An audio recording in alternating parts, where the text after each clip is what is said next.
She wanted me to see it, not just find out.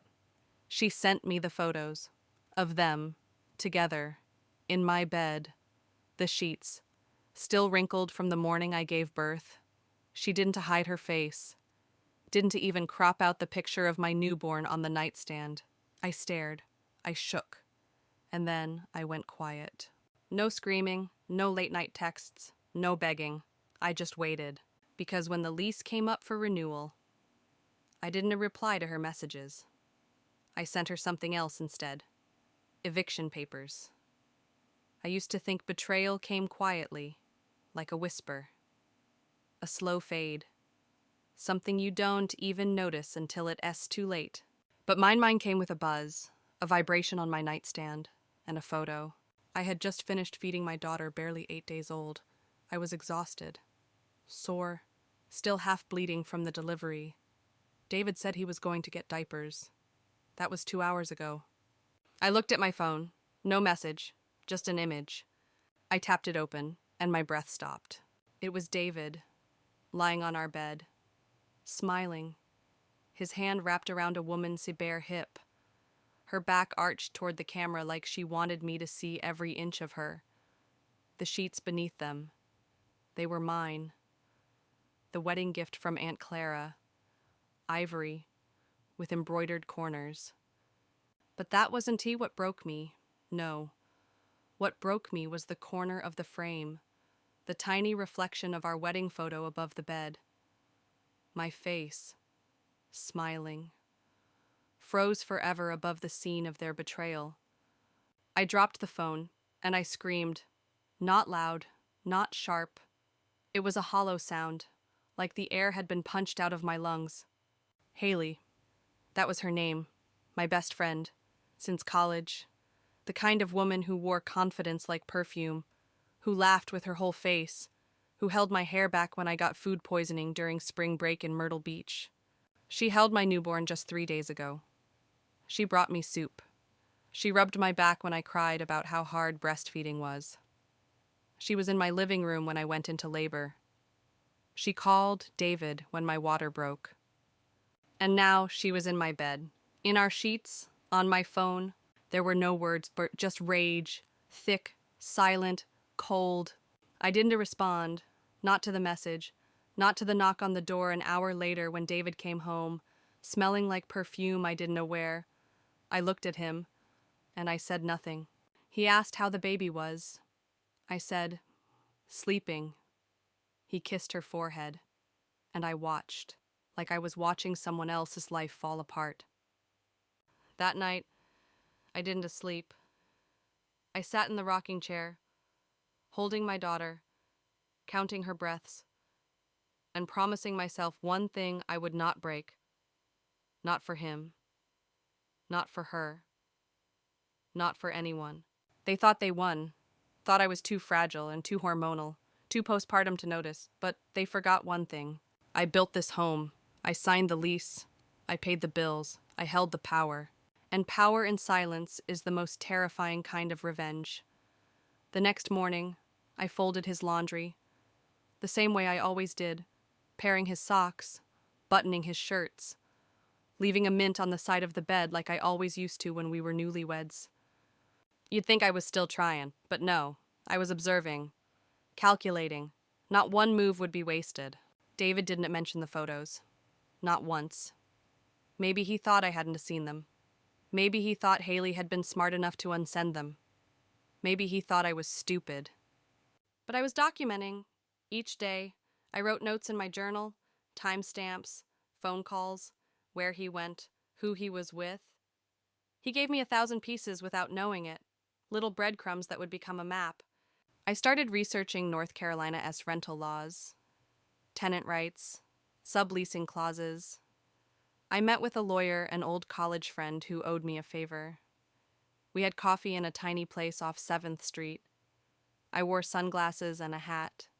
She brought a file folder, said I wasn't a crazy, said I had more control than I thought. That night, David came home late again. His shirt was inside out. He kissed our daughter's cheek and smelled like bourbon and guilt. Still, I said nothing. Because silence, it sharpens everything else. The way he kept his phone upside down, the sudden change in his passwords, the way Haley stopped visiting, but her scarf showed up in the hamper. They weren't just reckless, they were arrogant. They thought postpartum meant powerless. But I was taking back every inch. First, the bank account. I opened a new one, in my name only, moved my paycheck, canceled the joint card and told him it was a bank error. He believed it. Next, the cameras. He never noticed the small black dot above the bookshelf. Motion activated, sound recording, every whisper, every phone call, every lie. They were mine now.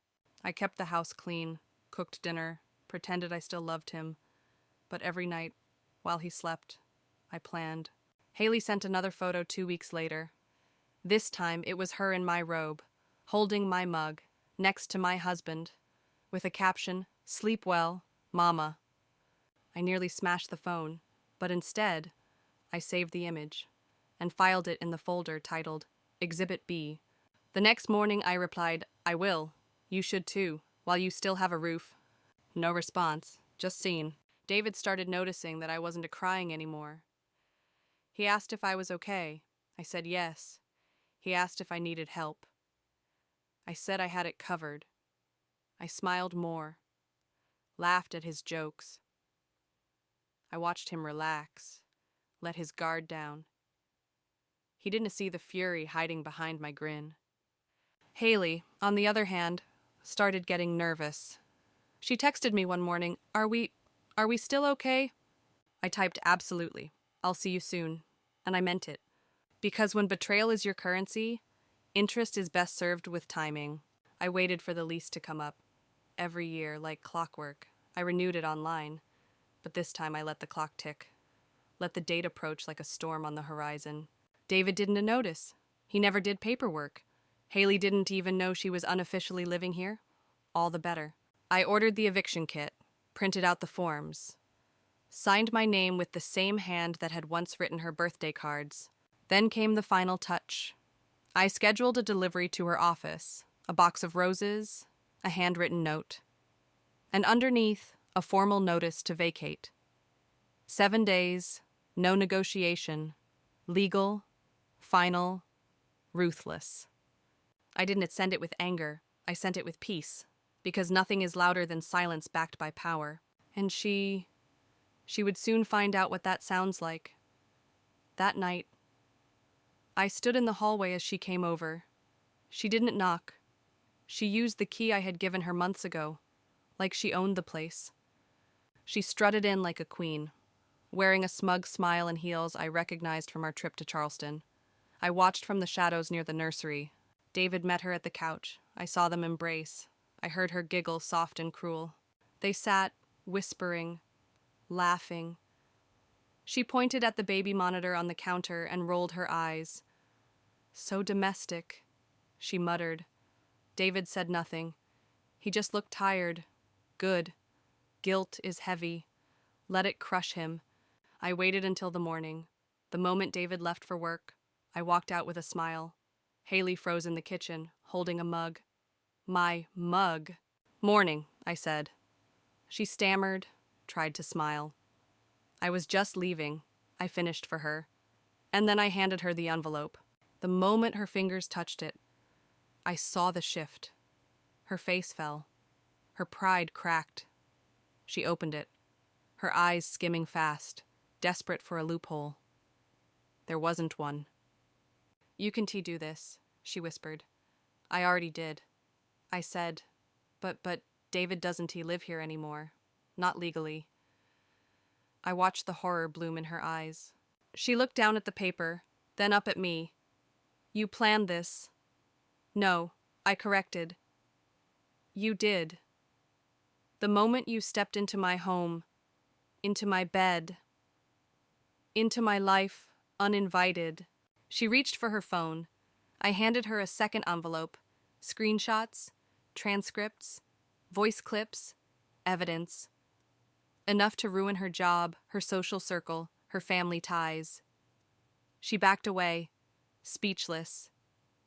"Don't worry," I said, I am not going to use them, unless you ever step near me or my daughter again. Her jaw tightened.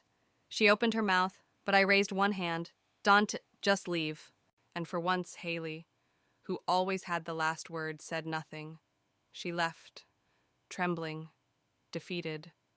The door clicked shut behind her. And I exhaled, not out of relief, but out of release. The weight was gone, the lie erased, and in its place, silence, the good kind. The kind that comes after justice is served. I held my daughter that night, looked into her eyes and whispered, "You don't ever let the world define your worth, especially not liars who smile with knives." She cooed, and for the first time in months, I slept. The next few days were quiet. David tried calling, left voicemails, apologized, pleaded.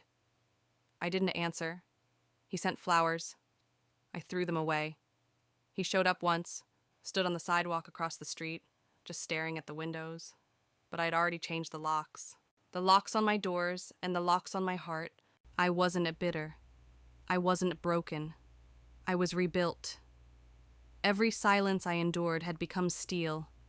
Every betrayal, a brick. And the fortress I stood in now, it was unshakable. I started journaling again. Not just the pain, but the power. The slow reclaiming of space. The delicious quiet of walking through my home barefoot. Knowing it was mine. Mine to raise my daughter. Mine to breathe without apology. Mine to rebuild without the shadow of shame. Haley never texted again. David faded like a bad dream in morning light. And me, I became the kind of woman who didn't clap back. She bought the courtroom, she wrote the contracts, and when necessary, she served the papers, without raising her voice, just lifting her pen. Because in the end, revenge didn't need fire. It only needed precision, and a woman who refused to be underestimated again. The first day of the final month crept in like a whisper, the kind of whisper that carries weight, that hangs in the air long after it has spoken. I knew the date by heart. I had marked it in red on the calendar 6 months ago, the lease expiration, the ticking clock behind every fake smile, every folded shirt, every lie I let him believe I didn't know. This wasn't just a contract. This was my exit strategy. And more than that, it was her ending.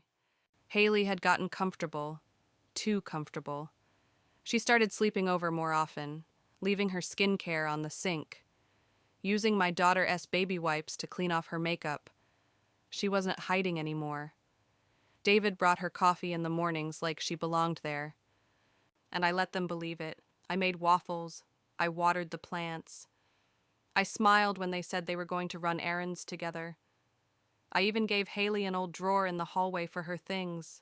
Let her decorate it with lavender sachets and mini candles. All the while, I was speaking to my lawyer, finalizing documents, reviewing local laws, making sure every step I took was airtight. The lease had always been under my name. When David and I moved in, I was the one with better credit. I paid the deposit. I signed the papers. David never bothered with details.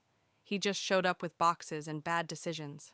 Now, that worked in my favor, because the lease renewal came to my email, and I didn't assign it. 1 week passed, then 2. The reminders came in, renew now to avoid late fees. But I just smiled, deleted the emails, deleted the safety net. Haley must be thought her position was secure. She walked around barefoot, played music in the bathroom while she showered. She even invited 2 girlfriends over for wine one Friday night.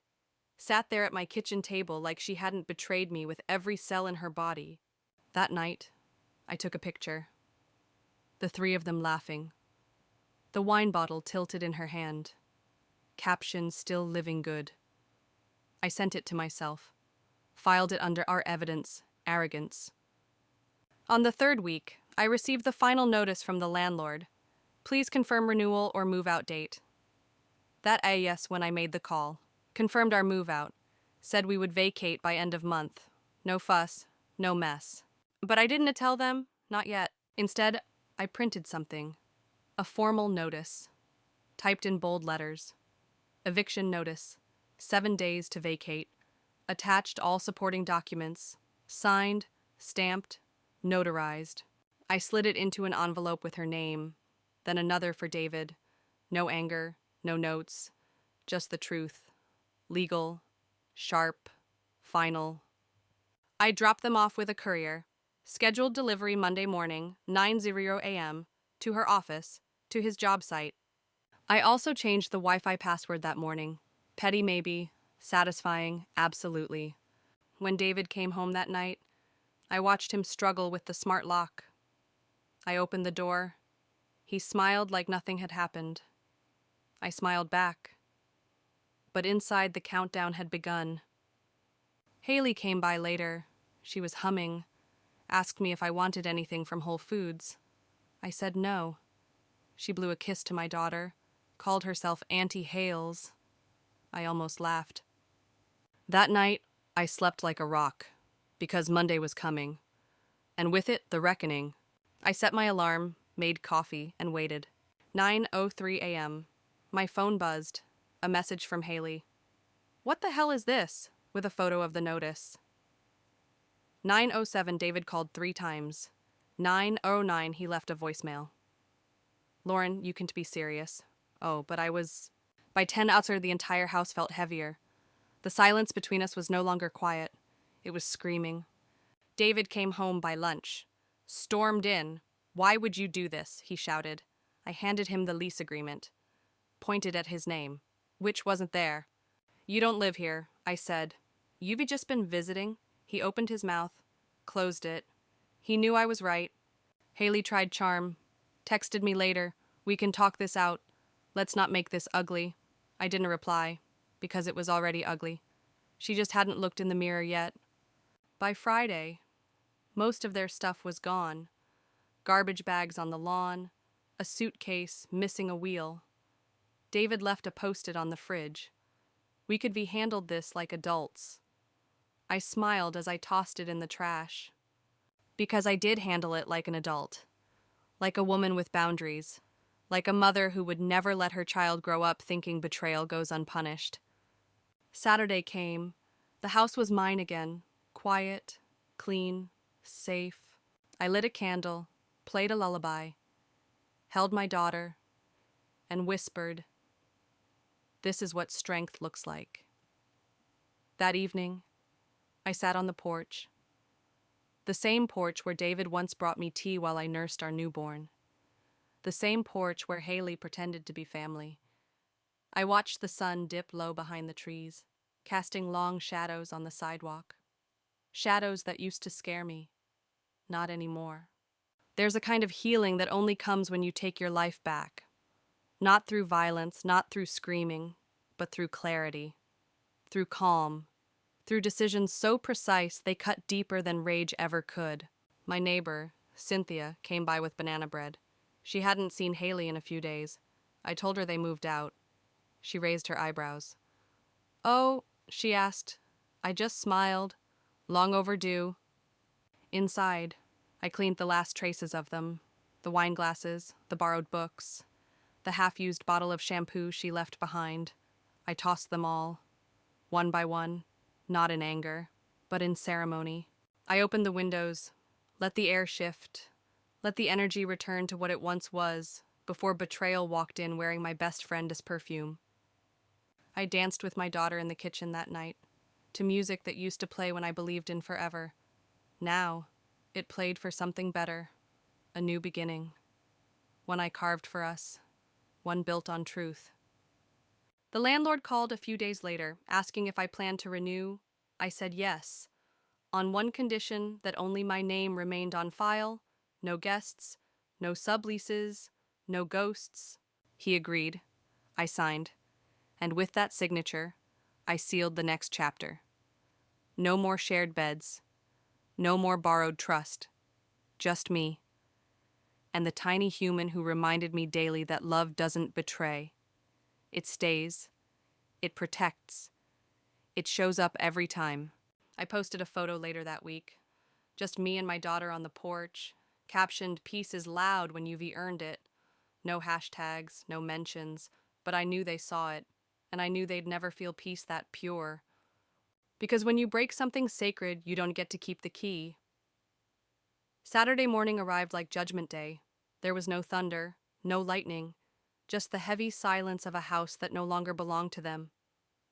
I woke up early, made coffee, opened every window in the house, let the morning air carry out the last traces of their presence. Their voices used to echo in these walls, now just mine.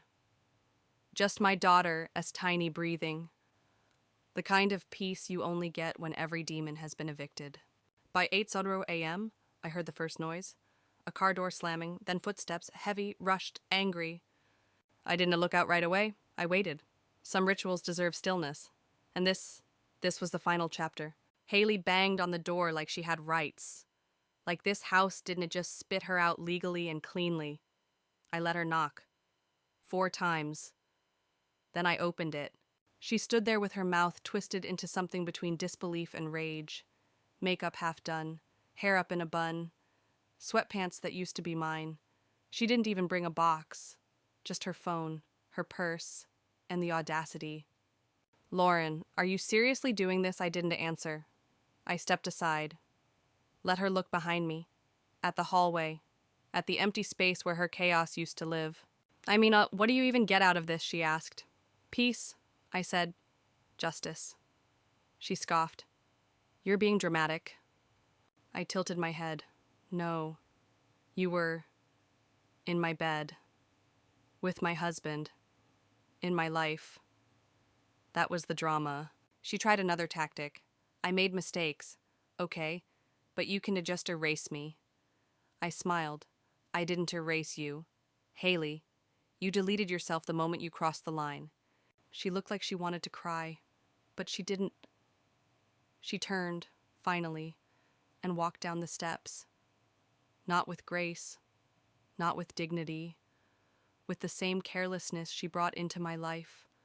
Her car trunk was open. David was inside it, pretending not to see me. Figures. Let her carry the weight. She shoved a duffel bag in, slammed it, then turned around like she forgot something. She walked back to the porch. "I hope you are happy now," she said. "I am," I replied. "And you will never know what peace feels like. Not while you were still lying to yourself." She froze, and for once, she didn't have a comeback. She left. For real. This time. I watched her car disappear down the road. No tears, no applause, just silence. Which, ironically, was the loudest thing I'd ever felt. I sat on the steps, held my daughter in my arms, and exhaled. Not because it was over, but because I had won. On every front. Without screaming, without threats. Just a calm woman with a legal document and a spine made of steel. David came by later, alone, hands in pockets, eyes low. I didn't open the door, just turned on the speaker and said, "There is nothing left here for you." David. He didn't respond, just stood there, like a ghost outside the house he lost. He finally walked away, dragging his feet like the coward he was. Later that evening, I gathered everything they left behind. A bracelet, a hoodie, a crumpled receipt from a dinner they probably enjoyed while I was rocking our daughter to sleep. I tossed it all into a bag and left it outside, labeled past. I didn't look back, not once, because some things aren't worth retrieving, especially not what they broke, especially not who they became. The next morning, I opened the curtains wide. Sunlight poured in, unbothered and warm. It kissed the hardwood floor that once echoed their footsteps. Now, only mine remained. I took inventory of the space, not the furniture or the baby bottles, but the energy. It was clean, still, sacred again. My daughter cooed in her crib. Her little fingers reached for mine. She didn't know what had happened, but somehow, she smiled wider that day, as if she too felt the change. I played music while I folded laundry, a playlist from before it all fell apart. Each song used to sting. Now, they reminded me who I was before the storm, and who I had become because of it. In the afternoon, I walked through the neighborhood. People waved, asked about the baby, asked if everything was okay. I nodded, because now it truly was. That night, I lit a candle, not for prayer, but for closure.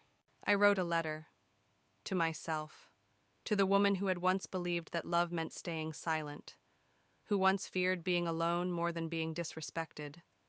I thanked her for surviving, for listening to the quiet voice that whispered, "You deserve better." Then I burned the letter in a bowl on the back porch, watched the flames rise, soft and golden, watched the smoke carry every lie, every betrayal, into the sky. I didn't cry. Not this time. I had already done that. And now I was done mourning. I was building, brick by brick, hour by hour, in full ownership of my life. The next week, I painted the walls, a pale honey yellow for the nursery, a soft sage green for the living room, a deep brave navy for the hallway, the one they used to walk through like they owned it. Now it belonged to memory, and to me. Neighbors asked where David was. I simply said gone. They didn't ask more. They saw the light in my eyes, the strength in my posture, and they knew. Some battles are not won in courtrooms. They were won in kitchens, in quiet decisions, in eviction notices sent with grace, in the look a mother gives herself in the mirror, knowing she didn't just survive. She reclaimed. Friday evening, I poured a glass of wine, a small celebration, not for their absence, but for my presence, fully, authentically, finally. I took a photo of the empty living room, the soft lighting, the quiet corners, the plant on the shelf starting to bloom again, captioned it. Some things grow better once the weeds are gone. No one tagged, no name mentioned, but the message sharp, clear, undeniable. I sat on the rug, my daughter in my lap, and I whispered, "This is home, just us, just truth." She giggled, and somewhere deep in my chest, something locked finally unlatched, a quiet freedom. Not the kind you shout about, the kind you feel in your bones, the kind that doesn't need validation, because it was never about revenge. It was always about return, to myself, to the life I deserved, to the woman I'd nearly forgotten. And now she stood strong, not bitter, not broken, just beautifully rebuilt. Peace doesn't always arrive with fanfare. Sometimes it shows up in the soft click of a door closing, in the stillness after chaos, in the silence that doesn't scream anymore. That's what I woke up to, days after they were gone. Just quiet. And for the first time in months, it didn't terrify me. It felt like safety. I made breakfast without bracing for slammed doors. I folded baby clothes without hearing her voice echo down the hallway. The walls finally held only one story mine. I started reclaiming routines, morning walks with my daughter in the stroller, fresh coffee sipped on the front steps. Books I had left halfway finished now rested on my nightstand, bookmarks inching forward. It wasn't glamorous, but it was real, mine. The house no longer carried the tension of lies. The bathroom counter belonged to me again, just my lotion, my perfume, my toothbrush. No more finding her mascara near my child-esque toys. No more pretending I didn't see it. There were hard moments, sure. Late at night, when exhaustion hit and old doubts crept in. But I reminded myself this is what strength looks like.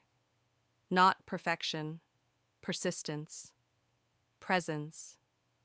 I turned one of the guest rooms into a creative space, hung art on the walls, bought a secondhand desk and started writing again. Not revenge letters, not journal entries filled with rage, but essays, dreams, bits of hope stitched into paragraphs.